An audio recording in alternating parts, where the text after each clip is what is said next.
Hello everyone, আসসালামু আলাইকুম। সবাইকে ঈদের শুভেচ্ছা। ঈদ মোবারক। আজকে ঈদের তৃতীয় দিন। হঠাৎ করে ডাক্তার সাহেব প্ল্যান করে আজকে আমাদেরকে নিয়ে লং ড্রাইভে যাবে। যেই কথা সেই কাজ। পরিবারের সবাই মিলে রেডি হয়ে বেরিয়ে গেলাম বিসমিল্লাহ বলে। আজকের গন্তব্যস্থান ছিল রূপপুর পারমাণবিক বিদ্যুৎ কেন্দ্র আর লালন শাহ সেতু। আমরা রাজশাহী থেকে যাত্রা শুরু করি। আমাদের গাড়ি চালক হিসেবে ছিলেন ডাক্তার সাহেব। তিনি নিজেই ড্রাইভ করছিলেন। প্রকৃতির মনোরম পরিবেশ দেখতে দেখতে রাজশাহী থেকে পুঠিয়া হয়ে নাটোর,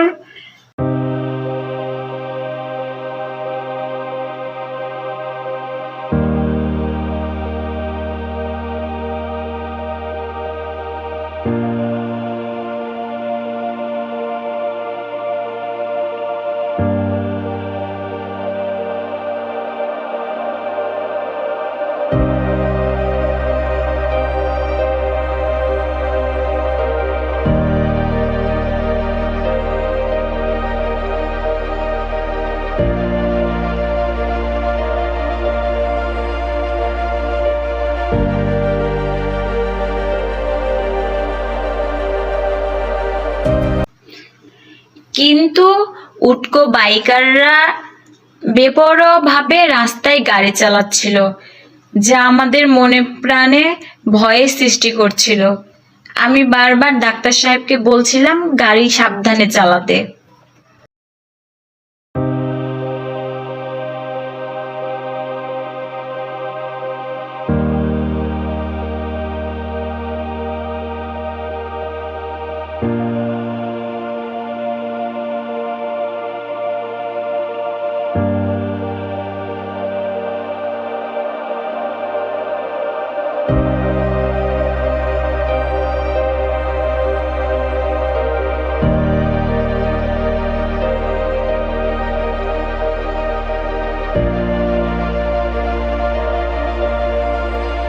এ ভয় নিয়ে আমরা ঈশ্বরদী গড় মাটিতে পৌঁছাই,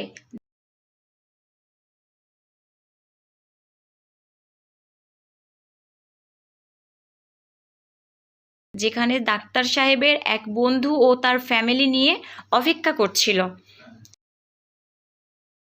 তাদের নিয়ে আমরা সোজা চলে যাই পারমাণবিক বিদ্যুৎ কেন্দ্রের উদ্দেশ্যে।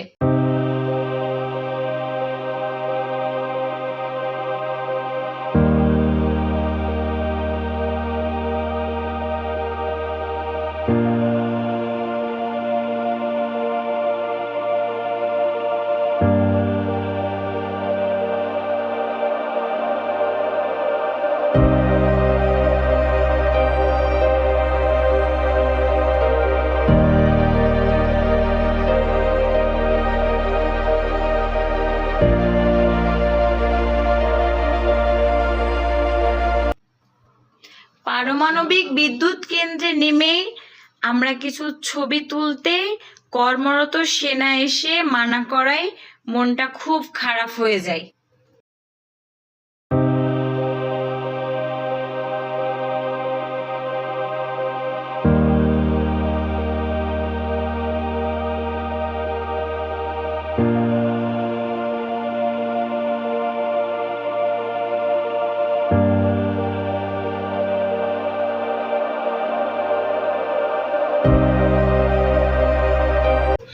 ভাঙা মন নিয়ে চলে যাই লালন শাহ ব্রিজে।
সেখানে মনোরম পরিবেশ ও ঠান্ডা শীতল বাতাসে মনটাই যেন ভালো হয়ে যায়, সারাদিনের ক্লান্তিটা যেন দূর হয়ে যায়।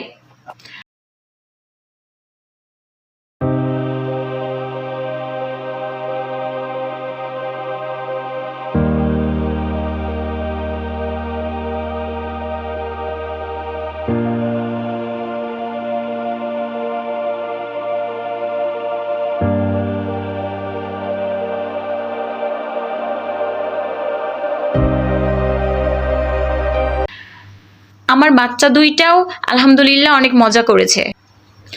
রাস্তায় এত পরিমাণে গরম ছিল যে লালনসা ব্রিজে পৌঁছাতেই বাচ্চা দুইটার মন একদম ফ্রেশ ও হাসি খুশিতে ভরপুর হয়ে গেছিল।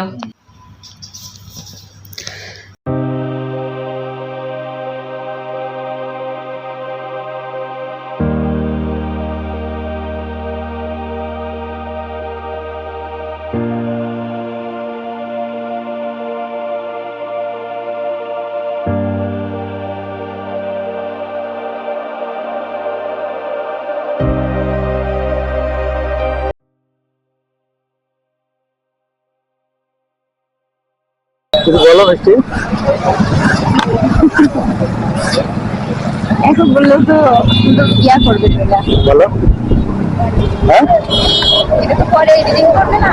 হ্যাঁ কিছু বলো, কেমন লাগছে তোমার কখন দিব কেন? হ্যাঁ অনেক ভালো লাগছে, বাতাস মজা, এত গরমের মধ্যে গোসল? সত্যি অনেক ভালো লাগছে। ভালো লাগছে? আপনি না আপনি খাবার খাচ্ছেন না, ওই হাত আমার মুখে দিচ্ছ।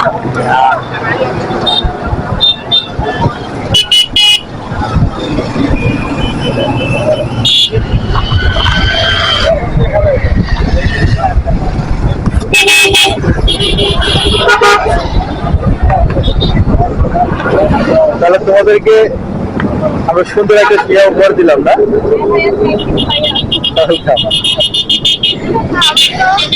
কিছু বলো মামা,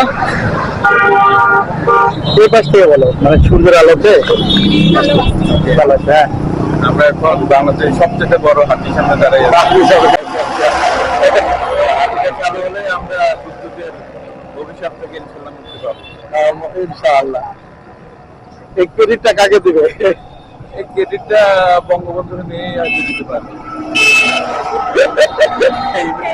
শুনলে তো এখন তোমার কেউ মাইনে নিবে না। দাওয়া স্বীকার করার তো। হ্যাঁ, এটা অস্বীকার করে। মিলি কিছু বলো। না, আমার এখানে এসে অনেক ভালো লাগছে, আমার অনেক দিনের ইচ্ছা ছিল এখানে আসার, অবশেষে আসতে পারছি। ভাইয়াকে থ্যাংক ইউ।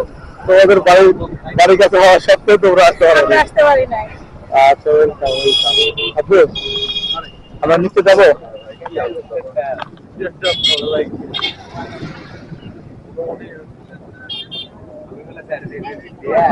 আরো ভালো লাগতো যদি পর্যটকদের জন্য নির্দিষ্ট কোনো দর্শনীয় স্থান করা যেত, তাহলে অনেকের জন্য এটি আরো উপভোগ্য হতো। যদিও এটি নিরাপত্তার স্বার্থে করা নিয়ম থাকাটা স্বাভাবিক, আশা করি ভবিষ্যতে দর্শনার্থীদের জন্য কিছু বিশেষ ব্যবস্থা রাখা হবে, যাতে দেশের এত বড় একটি প্রকল্প কাছ থেকে দেখার সুযোগ পায় সবাই।